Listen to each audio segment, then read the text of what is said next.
اس لیے پچھلے 5-7 مہینے سے وہاں کام رکا ہوا ہے۔ پرتیپال صاحب وہاں اکثر آتے جاتے رہتے ہیں۔ سنا ہے کہ وہاں رنگرلیاں بھی ہوتی ہیں۔ پرتیپال صاحب نے وہاں 2-3 کمرے بنوا رکھے ہیں جہاں اپنے دفتر کی ملازم لڑکیوں کو نوکری پکی کرنے کے لیے لے جاتے رہتے ہیں۔ میرا دل گواہی دے رہا ہے جی کہ اگر پرتیپال صاحب نے اس لڑکے کو کسی بری نیت سے گاڑی میں بٹھایا تھا تو ضرور اسے اسی فیکٹری میں لے گئے ہوں گے۔ وہاں ایک تو کیا 50 بندے بڑی آسانی سے قید رکھے جا سکتے ہیں، اور اگر کسی کو قتل کر کے مدعا غائب کرنا ہو تو بھی وہ جگہ بڑی مناسب ہے۔ رات خنک اور پرسکون تھی۔ 14ویں تاریخ تھی اپریل کی، اور چاند کی بھی غالباً 14ویں-15ویں ہی تھی۔ زرد چاندنی گندم کے سنہرے کھیتوں پر گر کر کچھ اور بھی زرد نظر آ رہی تھی۔ میں نے اپنی جیپ فیکٹری کے بلندوں والا گیٹ سے کوئی 1 فرلانگ دور جنتر اور کیکر کے گھنے درختوں میں روک دی۔ میں سادہ لباس میں تھا۔ قمیض کے نیچے میں نے ہولسٹر باندھ رکھا تھا اور اس میں بھرا ہوا سرکاری ریوالور تھا۔ فیکٹری کا اندر باہر مکمل تاریکی میں ڈوبا ہوا تھا۔ صرف لوہے کے زنگ آلود گیٹ کے قریب کچھ روشنی نظر آ رہی تھی۔ روشنی کی موجودگی سے اشارہ ملتا تھا کہ شاید فیکٹری میں چوکیدار موجود ہو، لیکن یہ کوئی ضروری بھی نہیں تھا۔ میں گیٹ کے قریب سے گزرا اور درختوں میں ٹہلتا ہوا 4 دیواری کے ساتھ ساتھ آگے بڑھنے لگا۔ جو ہی میں فیکٹری کے پچھواڑے پہنچا، مجھے ٹھٹک کر رک جانا پڑا۔ فیکٹری کی دیوار کے ساتھ ہی مزدوروں کی چند جھوپڑیاں نظر آ رہی تھیں۔ ایک شخص لپک کر میرے سامنے آیا اور بڑے ادب سے جھک کر سلام کیا۔ وہ ایک ادھیڑ عمر شخص تھا۔ جسم پر فقط ایک لنگوٹی تھی اور چاندنی میں پسلیاں نمایاں نظر آ رہی تھیں۔ وہ ہاتھ جوڑ کر بولا، معاف کرنا صاحب، اس کا بچہ بیمار تھا، وہ آ نہ سکی۔ آج آپ نہ آتے تو میں ابھی خود چھوڑ کر آتا اسے۔ معاف کر دیں صاحب، وہ بالکل تیار ہے، میں 1 سیکنڈ میں حاضر کرتا ہوں اسے۔ پھر وہ تیزی سے مڑا اور جھونپڑے کی طرف منہ کر کے دبی آواز میں بولا، اور راجی، اور راجی، چل آجا باہر، بابو صاحب آئے ہیں۔ میں حیرت میں گم یہ سب کچھ دیکھ رہا تھا۔ 2 سیکنڈ بعد جھونپڑے کا پردہ ہلا اور ایک ہیولا سا نکل کر میرے سامنے کھڑا ہو گیا۔ وہ 24-25 سال کی ایک عورت نما لڑکی تھی۔ رنگ گندمی، آنکھیں بڑی بڑی اور جسم نازک لیکن فاقہ زدہ۔ مدکوک بوڑھا مجھے اور لڑکی کو آمنے سامنے چھوڑ کر گناہگار انداز میں جھونپڑے کے اندر غائب ہو گیا۔ میں چند سیکنڈ تو مبہوت کھڑا رہا، پھر تیزی سے فیصلہ کیا اور ایک طرف چل دیا۔ لڑکی پائل اور چوڑیاں چھنکاتی میرے ساتھ آئی۔ کیسی سادگی تھی، قربان ہونے کو دل چاہ رہا تھا۔ نہ نام پتہ پوچھا، نہ آنے کی وجہ، نہ کوئی سوال، اور لڑکی میرے ساتھ روانہ کر دی۔ چینی مفکر کنفیوشس کہتا ہے کہ معدہ خالی ہو تو عقل دماغ سے نکل کر معدے میں اتر جاتی ہے۔ یہی سبب ہے کہ بھوکا شخص روٹی سے آگے کی نہیں سوچتا۔ اس بھوکے ننگے شخص کو بھی شاید صرف روٹی نظر آ رہی تھی جو اسے اپنی بہو بیٹی کی عزت کے بدلے میں ملنی تھی۔ میں لڑکی کو درختوں میں چلاتا ہوا جیپ کی طرف لے گیا۔ پولیس جیپ کو دیکھ کر وہ ایک دم حیران بلکہ خوفزدہ نظر آنے لگی۔ اس کے ہونٹوں سے ڈری سہمی آواز نکلی، بابو صاحب کہاں جانا ہے؟ تھانے میں نے تسلی سے جواب دیا۔ لڑکی کا زرد چہرہ ایک دم تاریک نظر آنے لگا۔ مجھے محسوس ہوا کہ وہ ایک دم بھاگ نکلے گی۔ میں نے لپک کر اس کا بازو پکڑ لیا۔ وہ تھر تھر کانپ رہی تھی۔ روحانسی آواز میں بولی، میرا اس میں کوئی قصور نہیں ہے تھانے دار جی۔ میرے گھر والے کا باپ جو کہتا ہے میں وہی کرتی ہوں۔ میرا گھر والا اسپتال میں ہے جی، اس کی گردن میں زہر بات کا پھوڑا ہے۔ ہمارے پاس کھانے کو کچھ نہیں ہے، خالی پیٹ ہم کسی سے کاہے کو ٹکر لے سکتے ہیں؟ وہ بابو لوگ بڑے زور والے ہیں، ہم ان کا کہنا نہ مانیں گے تو کیا کر لیں گے؟ عزت تو پھر بھی جائے گی ہی نا۔ چند روپے پیٹ کا دوزخ بجھانے کو ملتے ہیں، وہ بھی نہیں ملیں گے۔ وہ چہرہ ہاتھوں میں چھپا کر زاروں قطار رونے لگی۔ میں نے اسے پوچھا، کون ہیں وہ بابو لوگ؟ وہ روتے روتے بولی، اس کارخانے کے مالک، وہ جو بڑی بڑی گاڑیوں میں یہاں آتے ہیں۔ صورتحال کافی حد تک میری سمجھ میں آ رہی تھی۔ میں نے لرزتی کانپتی لڑکی کے شانے پر ہاتھ رکھا اور بڑی نرمی کے ساتھ اسے گاڑی کے اندر لے آیا۔ میں نے اسے سمجھا دیا کہ بابو اور اس کے ساتھیوں پر زبردست چھاپا پڑنے والا ہے۔ اگر وہ تھانے کچہریوں کے چکر سے بچنا چاہتی ہے تو ہر بات صاف صاف بتا دے۔ میری یہ بات دبلی پتلی لڑکی کی سمجھ میں آ گئی۔ وہ پہلے تو ہچکچاتی رہی، پھر اس نے ہمت کر کے سب کچھ میرے گوش گزار کر دیا۔ اس کا نام حسنہ تھا اور کوئی 1 برس پہلے اس کی شادی ہوئی تھی۔ اس نے جو کچھ سنایا وہ مختصراً اس طرح ہے۔ فیکٹری میں سیلاب آنے سے پہلے بابو پرتیپال اور اس کے دوست ہر ہفتے اسی جگہ محفل جماتے تھے۔ شراب اور جوا وغیرہ تو اس محفل میں ہمیشہ چلتا ہی تھا۔ کبھی کبھار کوئی لڑکی بھی بلا لی جاتی تھی۔ ایک مرتبہ انہیں کوئی لڑکی نہ ملی تو وہ حسنہ کو زبردستی لے کر اپنی محفل میں آ گئے۔ شیر کے سامنے کوئی احتجاج کر سکتا ہے؟ یہ بھوکے ننگے مزدور اپنا لہو پی کر چپ ہو رہے۔ حسنہ اس جھونپڑا بستی کی سب سے خوبصورت لڑکی تھی۔ وہ ایک بار فیکٹری گئی تو پھر وہ اکثر جانے لگی۔ پہلے وہ روتی منہ بسورتی جاتی تھی، لیکن جب نوٹ وغیرہ ملنے لگے تو اپنی مرضی سے جانے لگی۔ بلکہ ایک موقع ایسا آیا کہ بستی کی دوسری لڑکیاں اس پر رشک کرنے لگیں۔ ان دنوں فیکٹری میں سیلاب کا پانی گھس گیا اور کئی مہینوں کے لیے یہ خرمستیاں دم توڑ گئیں۔ اب مہینے ڈیڑھ مہینے سے یہ سلسلہ پھر شروع ہو گیا تھا۔ کل بھی فیکٹری میں محفل جمی ہوئی تھی۔ بڑے بابو صاحب نے چوکیدار کے ہاتھ پیغام بھیجا تھا کہ حسنہ فیکٹری میں آ جائے۔ اسے سخت بخار تھا اور پھر بارش بھی شروع ہو گئی تھی۔ وہ نہ جا سکی۔ آج وہ اور اس کا سسر خوف سے کانپ رہے تھے۔ اتنے میں وہاں پہنچ گیا۔ حسنہ کا سسر مجھے اندھیرے میں دیکھ کر یہی سمجھا کہ بڑے بابو صاحب نے اپنے کسی ساتھی کو بھیجا ہے۔ ان کے سوا یہاں اور آ بھی کون سکتا تھا؟ اس نے فوراً بہو کو میرے ساتھ روانہ کر دیا۔ میں نے حسنہ نامی اس لڑکی سے اندر کی تمام معلومات حاصل کر لیں۔ اس نے بتایا کہ آج کل فیکٹری میں صرف ایک چوکیدار ہے اور وہ بڑے گیٹ کے پاس لیٹا رہتا ہے یا کرسی پر بیٹھا رہتا ہے۔ بڑے بابو صاحب پرتھی پال کے ساتھ 3 یا 4 لڑکے ہوتے ہیں۔ ان کے پاس کوئی اسلحہ وغیرہ نہیں ہوتا۔ ہاں، بڑے بابو کی گاڑی میں ایک عجیب سا پستول پڑا رہتا ہے۔ میں نے حسنہ کو پوری طرح اعتماد میں لے لیا تھا۔ میں نے اسے بتایا کہ آج سے کوئی 1 مہینہ پہلے پرتھی پال نے ڈلہوزی سے آئے ہوئے ایک لڑکے کو اغوا کیا ہے۔ ہم اسی کو تلاش کر رہے ہیں۔ کیا وہ اس سلسلے میں ہماری کوئی مدد کر سکتی ہے؟ وہ ڈری ہوئی آواز میں بولی، صاحب جی، اپنے بچے کی قسم، مجھے اس بارے میں کچھ پتہ نہیں۔ پچھلے 1 ڈیڑھ مہینے میں صرف 3 بار کارخانے میں گئی ہوں۔ مجھے تو وہاں بڑے بابو اور اس کے یاروں کے سوا اور کوئی نظر نہیں آیا۔ میں نے پوچھا، کارخانے میں کوئی ایسی جگہ ہے جہاں کسی کو بند رکھا جا سکے اور کارخانے میں آنے جانے والے اسے دیکھ بھی نہ سکیں؟ وہ بولی، ہاں جی، ضرور ہے ایسی جگہ۔ اور ایک دم وہ کچھ کہتے کہتے چپ ہو گئی۔ مجھے اس کے چہرے پر گہری سوچ اور تحیر کے آثار نظر آئے۔ صاف محسوس ہوتا تھا کہ اسے کوئی بہت اہم بات یاد آئی ہے۔ پوچھنے لگی، صاحب جی، یہ جو آپ نے اغوا والی بات بتائی ہے، یہ کب کی ہے؟ میں نے کہا، پچھلے مہینے 17-18 تاریخ کی۔ وہ بولی، مجھے انگریزی مہینے کا تو پتہ نہیں جی، چاند کی وہ 15 تاریخ تھی، مجھے اچھی طرح یاد ہے۔ اس رات بڑی دیر تک کارخانے کے اندر سے چیخوں کی آوازیں آتی رہی تھیں۔ آپ نے دیکھا ہی ہے، ہمارے جھونپڑے کارخانے کی دیوار کے بالکل ساتھ ہیں۔ اندر کی ساری آوازیں باہر آتی رہی تھیں۔ ہمارا خیال ہے کہ اس رات بڑے بابو اندر کسی کو مار رہے تھے۔ وہ زور زور سے روتا تھا اور ہائے ہائے کرتا تھا۔ بڑا ڈر لگتا تھا اس کی آواز سن کر۔ لڑکی کا بیان بڑا اہم تھا۔ میں نے حساب لگایا، وہ چاند کی جو تاریخ بتا رہی تھی اس کے مطابق عین 17 مارچ کی رات آتی تھی۔ ایک طرح سے اب بات واضح ہوتی جا رہی تھی۔ 16 تاریخ کی شام مسٹر الفریڈ کی کوٹھی پر ہنگامہ ہوا تھا اور چوکیدار محمد حسین نے ہنگامہ کرنے والے نوجوان کا جو حلیہ بتایا تھا وہ 100% گلزار کا تھا۔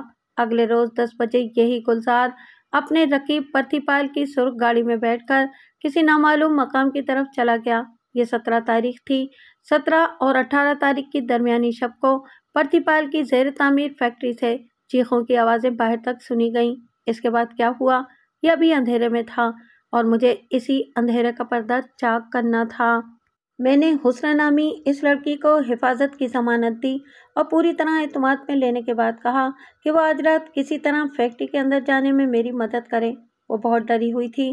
پہلے تو اس نے انکار کیا، لیکن پھر یہ بات اس کے دماغ میں آ گئی کہ میری بات مان کر وہ پولیس کی مدد کرے گی، اور بڑا بابو کتنا بھی زور آور ہے، پولیس سے زور آور تو نہیں ہو سکتا نا۔ اس نے بتایا کہ فیکٹری کے اندر شمالی دیوار کے ساتھ بڑے بابو نے ایک چھوٹا سا مکان بنا رکھا ہے۔ اس میں 3-4 کمروں کے علاوہ کام کرنے کا دفتر، غسل خانہ اور باورچی خانہ وغیرہ بھی ہے۔ اس مکان کا ایک چھوٹا سا دروازہ فیکٹری سے باہر کھیتوں میں کھلتا ہے۔ حسنہ نے بتایا کہ اس دروازے میں اندر کی طرف اکثر تالا پڑا رہتا ہے، لیکن کبھی کبھی تالا نہیں بھی ہوتا۔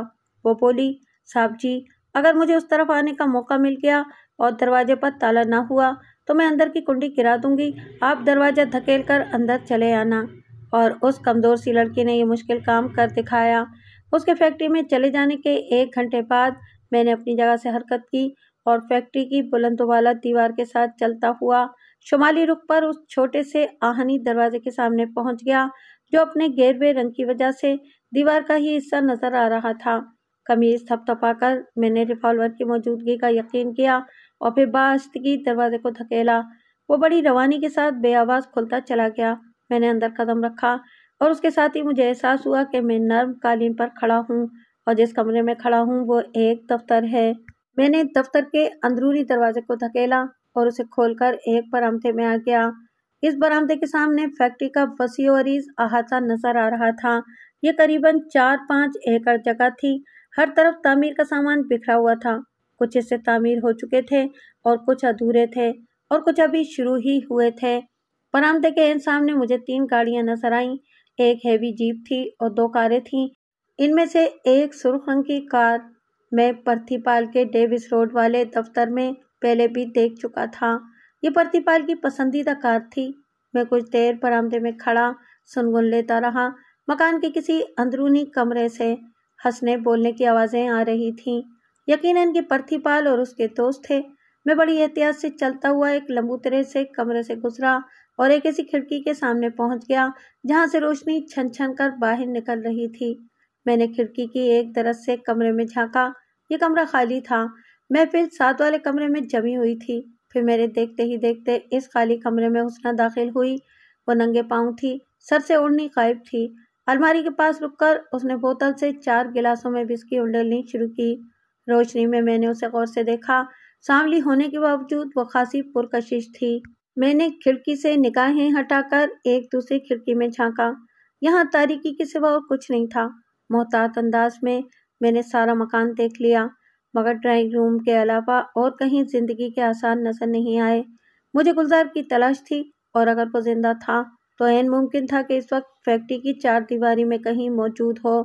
مکان سے باہر نکل کر میں نے ایک خاموش سائے کی طرح فیکٹری کے طول و عرض میں گھومنا شروع کیا۔ حقیقت یہ ہے کہ رہائشی مکان اور ایک زیر تعمیر گودام کے سوا مجھے فیکٹری میں کوئی ایسی جگہ نظر نہیں آئی جہاں کسی شخص کو چھپایا جا سکے، اور وہ دونوں جگہ خالی تھیں۔ میں گھومتا ہوا سرخ کار کی طرف آ گیا۔ دفتن مجھے اندازہ ہوا کہ کار کا ایک دروازہ لاک نہیں ہے۔ میں نے مڑ کر دیکھا، فیکٹری کا مین گیٹ تقریباً 200 فٹ کی دوری پر تھا۔ لازمی بات تھی کہ وہاں رائفل بردار چوکیدار موجود تھا مگر وہ مجھے نظر نہیں آ رہا تھا۔ میں نے آہستگی سے دروازہ کھولا اور گاڑی کے اندر گھس گیا۔ مقصد اس کے سوا اور کچھ نہیں تھا کہ گاڑی کے ڈیش بورڈ میں وہ عجیب سا پستول دیکھوں جس کا ذکر حسنہ نے کیا تھا۔ ڈیش بورڈ بغیر تالے کے تھا۔ میں نے اسے کھولا تو فلالین کے کپڑے میں لپٹا ہوا پستول مجھے نظر آ گیا اور اس کے ساتھ ہی یہ بھی پتہ چل گیا کہ حسنہ نے اسے عجیب کیوں کہا تھا۔ اس پستول کے آگے کوئی 8 انچ لمبا سائلنسر لگا ہوا تھا۔ پستول اور سائلنسر دونوں امپورٹڈ تھے اور ان کی قیمت موجودہ حساب سے 14-15 ہزار سے کم نہیں تھی۔ میں ڈیش بورڈ بند کر کے گاڑی سے نکلنا ہی چاہتا تھا کہ ایک شے پر میری نگاہ پڑی اور میں ٹھٹک سا گیا۔ یہ ایک سیاہ ڈائری تھی جس کا ایک کونا ڈیش بورڈ کے نچلے خانے سے جھانک رہا تھا۔ بوسیدہ سی جلد تھی۔ میں نے چاند کی روشنی میں اس کی پرتگردانی کی تو انکشاف ہوا کہ یہ سچ مچ کی ڈائری ہے، یعنی ہر صفحے پر تاریخ اور روزمرہ مصروفیات لکھی ہوئی تھیں۔ تحریر انگریزی میں تھی اور کافی شکستہ تھی، تاہم اچھی روشنی میں پڑھی جا سکتی تھی۔ اس گاڑی میں اس سے قیمتی شے میرے لیے بھلا کیا ہو سکتی تھی؟ میں نے یہ ڈائری اپنے لباس میں رکھ لی اور گاڑی سے باہر نکل آیا۔ تھوڑی ہی دیر بعد میں دوبارہ فیکٹری کے آفس میں کھڑا تھا۔ میں نے بیرونی دروازہ کھولا اور جس خاموشی سے آیا تھا اسی خاموشی سے باہر نکل آیا۔ ڈائری میرے سامنے میز پر پڑی تھی اور میں سر پکڑے بیٹھا تھا۔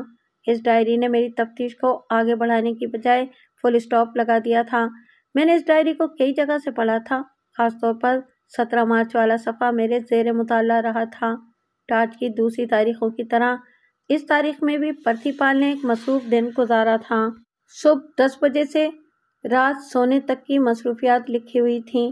اس ڈائری میں پرتھی پال نے جو کچھ بھی لکھا تھا بڑی احتیاط سے لکھا تھا۔ کم از کم اس ڈائری کی وجہ سے اس پر کوئی حرف نہیں آ سکتا تھا، اور اس کی 17 تاریخ کی مصروفیات تو ویسے بھی سیدھی سادی تھیں۔ اس نے لکھا تھا، رات پارٹی ختم ہوئی تھی اس لیے دیر سے سویا اور دیر سے اٹھا۔